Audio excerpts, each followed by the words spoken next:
బంగారు కొండ సడి చేయకుండా ఎదలోని వెన్న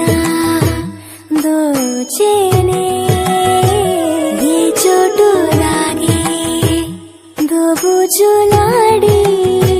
దరిచే